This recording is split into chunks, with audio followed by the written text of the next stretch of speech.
It's an unfortunate case, and I'm sorry for saying what I said on a Facebook post. Forgive me, Lord. But it's like, I wanted to make a video on this with the young boy who was killed by the Asian men. The sad thing is, Asian people want to be white people so bad. They don't even care about, they just dozier white people. They don't even want to be over white people. They just want to be white people's lackey. It's sad that they're that pathetic. That whole race is kind of like pathetic. They just, maybe when the Bible said that Canaan will be a slave to Shem and Japheth, these are Canaanites. They have no backbone. They just follow, and that's all they really want to do is be servants to white people and white supremacy. Their desire to be better than someone outweighs their humanity.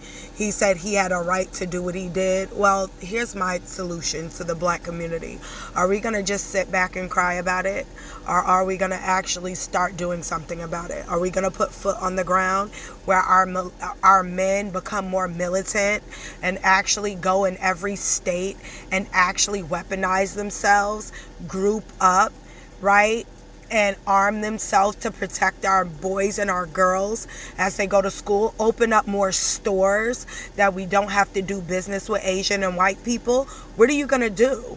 What are you going to do? Praying is not going to get it. Even the Bible said faith without works is dead. So if you're praying to God, but you're not putting boots on the ground to actually protect your people, to actually not just sit there and pray about it, but do something, then what can we keep saying about these situations? What can we say? What can we say? Y'all not doing nothing. Y'all waiting for the black women to come up and do it all. Y'all so scared of white men. Y'all don't do anything. And it's a nuisance to be a black woman because I know the fear of white men that black men have is thick. And it's like, it's no telling y'all nothing because y'all too scary that y'all even marry white bitches out of fear. In hopes that your scary ass could actually get you a fucking white woman that they don't think that, yes, sir, if I get me a white woman, will you kill me, sir? Yes, he's going to kill your black ass because he don't like you. He don't like your sons and he don't like your daughters. So he's going to do just that. He got all model minority groups following along. He even got some of you Negroes following along and killing each other and not caring. So what y'all going to do? Continue to pray? Because there's no proximity to whiteness that's going to stop these problems. I'm certain this black boy had white friends.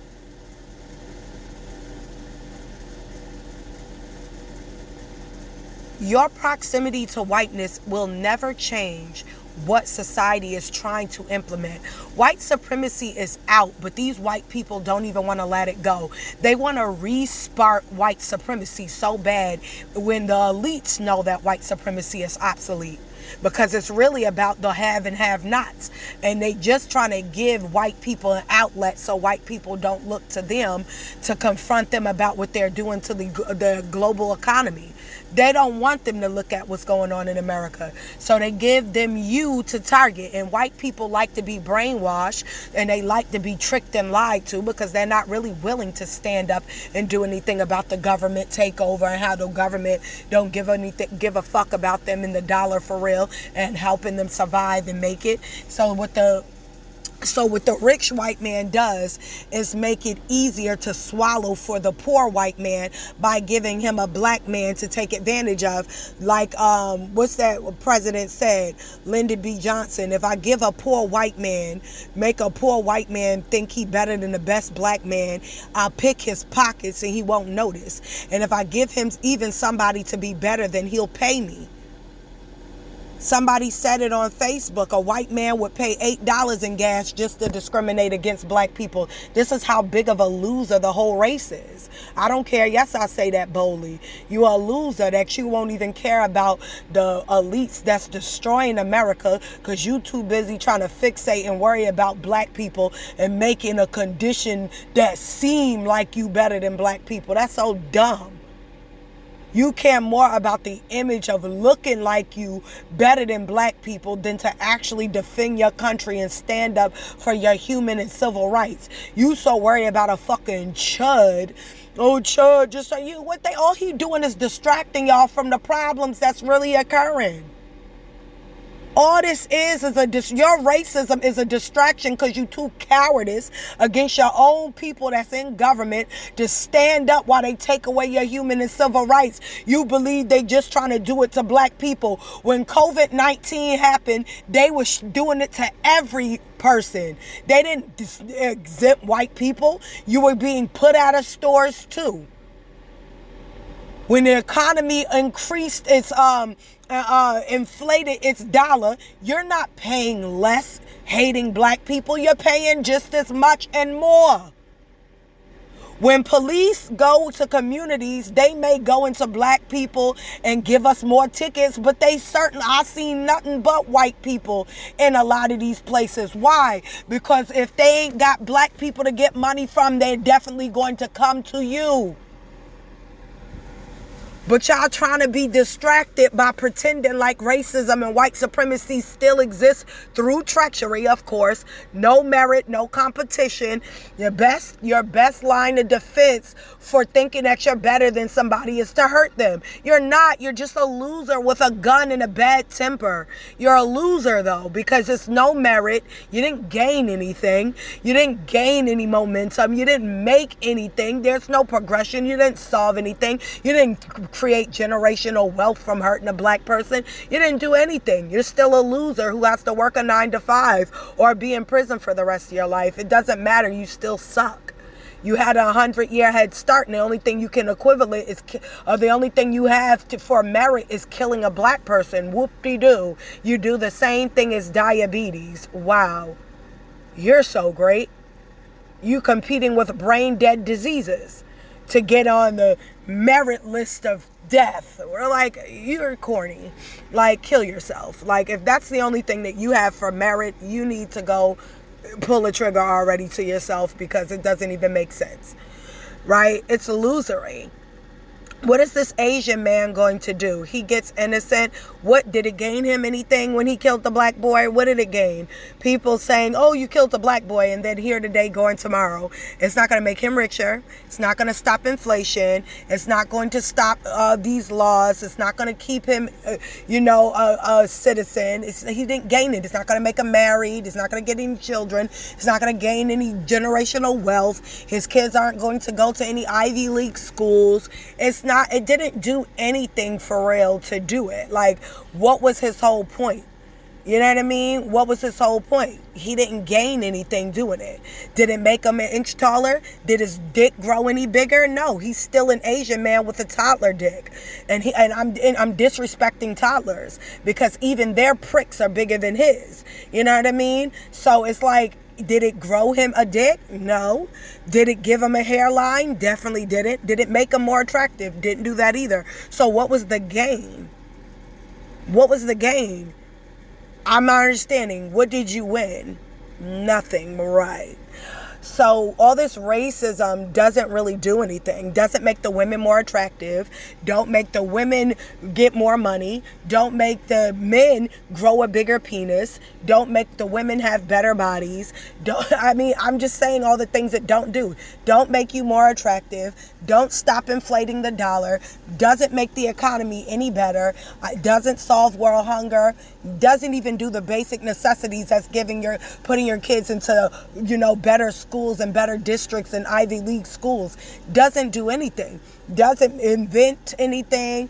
Doesn't do anything. So them killing these black men, women, and children, it's really not solving anything. It's not going to take away inflation. It really does not solve anything. Your pretend needing racism is corny. Like, it just doesn't.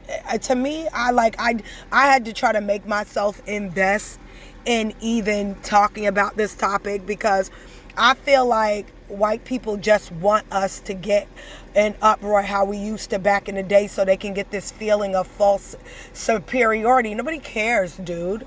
Nobody cares. We care about the young black boy, and we'll fundraise and make his family rich and do what we have to do to support his family. But at the end of the day, nobody cares. It's so crazy that black people rent so much space in your mind. You're so pathetic. We know we're that cool. We know we're so cool. We're so unique. We're so great that everybody's jealous of us all the time. No matter if we're homeless, no matter if we're rich, no matter if we're poor, no matter where we're out on the financial spectrum, no matter where we're at mentally, physically, there's a white person and a model minority group that's willing to be jealous of black Americans. We know we're great. Like, we do. We know. We may not always know, but we're great, right? We're the chosen children of God. Like, it's not to even be arrogant. It's to be like, we're literally, nobody else is like us. We are so unique. We're so great. We are so talented. You know, we're so athletic. We're so cultured. We're chosen children of God. So we understand why we get so much backlash. We understand why all the hate is. If I was y'all, I would hate us too. I mean, damn, our men got big dicks. Our women got fat asses. You know, they got beautiful tan skin and brown skin, dark skin that make them freaking protect them from the UV rays. You know, naturally, we're just great. You know, all the way around the board. Any sport, any activity, anything, any academics you put us in, we excel. You know, we the underdogs who always wind up winning anyway. So it's kind of like, I get the hate that we get. I get the jealousy that everybody has against us. I don't even be mad, because if I was y'all, I would be hate on us too. If, like, God forbid, you know what I mean? I'm just being honest, you know, and you have to, you know, you can't even be mad at it. I will say that God, you know, rest his soul. I pray for his family. May we do for his family what they did for Chud, the racist guy, who everybody wants to celebrate because he's distracting them with racism so they don't notice that the white enemy, that is an enemy of all people because he's rich and don't care about anybody. You know, he's literally telling y'all to make more babies for the white elites who want to eat white poor people's babies, and they're out here supporting it. But okay, like, you know something, that's none of my business. But this whole racism bit and trying to like bring it back to like Trayvon Martin, we're not there anymore. We don't care. Like, it's not that we care about our community, but we don't care about you guys showing out. We already know that you're showing out because you're poor. You're poor white people who had 100-year head start that didn't acquire anything. So we understand that you're really mad. Not only are you, I'm sorry, I don't want to say things, God, that forgive me, but it's like, you had a 100-year head start. You didn't acquire anything but basic education, some mortgages, some rent, some poverty, some not. And you got just a little bit more than the people that you oppressed. Whoop-de-doo. Your 100-year head start only gave you a small step ahead of us, which is pathetic. So you're mad. And, you know, that's nothing to do with us. You know what I mean? That's something to do with you and the inability to actually be what you said you are, and that was superior. But anyway, I digress. I had to do this video because I just felt like it was needed. You know, keep our heads up. Like I said, black men, you need to start getting boots on the ground. You got to stop being scared out here in the streets. You got to just protect your people. Or black women, we could do it, you know. We could start making militias in every state, arming ourselves and taking defense courses and, you know, and starting up our own, you know, female kind of, you know, what you call them, police tactical force to protect our community, right? We can do that too. We have a right to bear arms. So we can also make sure that if our black men can't do it, us as black women can do it, all right? So that's my spill. This is Kendra with Trust TV. Y'all like, share, subscribe, stay up, stay blessed, put God first above all else. Peace out and bye for now.